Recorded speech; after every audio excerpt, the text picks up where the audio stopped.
Perfidious Albion is, we are told, at it again.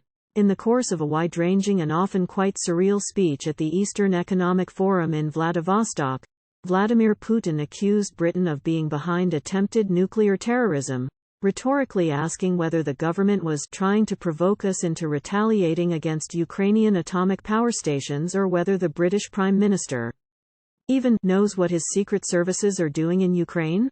Needless to say, no evidence is forthcoming to support Putin's claims that a number of Ukrainian saboteurs had been intercepted and detailed by Russia's Federal Security Service on their way to break the power lines at an unnamed Russian nuclear power station.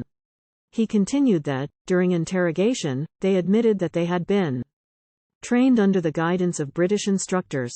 In case anyone might be a little skeptical, he added that he assured everyone that this is the complete, absolute, pure truth.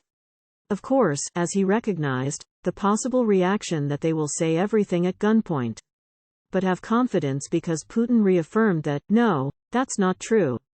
Of course, British intelligence has been supporting its Ukrainian counterparts, and leaked U.S. intelligence files claim that perhaps 50 British special forces were also in country, presumably largely carrying out training. I have absolutely no idea whether they have been training their Ukrainian counterparts in covert missions inside Russia.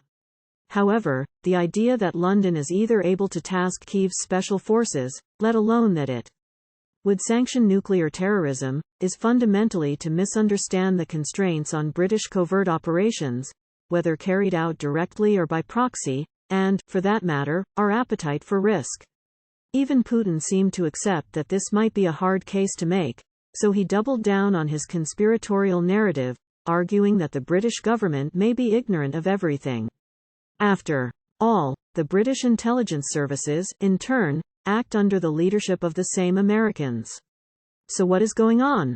First of all, Putin is playing to a domestic audience. His increasingly strident propaganda is meant to try and persuade Russians that the motherland faces a genuine and existential threat, not just or so much from Ukraine but NATO and the shadowy Anglo-Saxons who are the root of all their woes. This message is not really landing, but all Putin can really do is increase the drama and volume of his claims. Secondly, this speaks to Putin's own worldview, one in which almost everyone is just the cat's paw of someone else.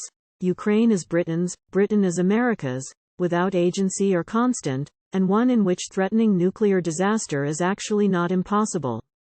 After all, the captured Zaporizhia nuclear power station has essentially become a glorified shield for Russian forces to shelter under, as if daring the Ukrainians to shell them.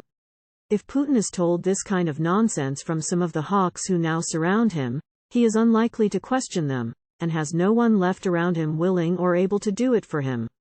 Finally, with his artful question, are they provoking us to take some kind of retaliatory action against Ukrainian nuclear facilities and power plants? Putin is also speaking to a fraction of opinion in the West.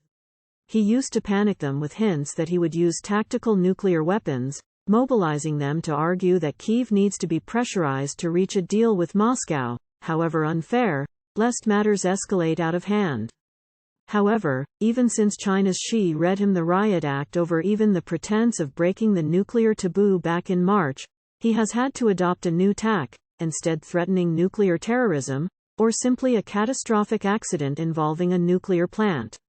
As Putin prepares to meet North Korea's Kim Jong-un now that his armored palace on rails has finally trundled its way to Vladivostok, perhaps they will be sharing notes on how best to signal nuclear blackmail. Of course, the difference is that Putin will talk the talk, but only the North Koreans may, just may, be willing to walk the walk.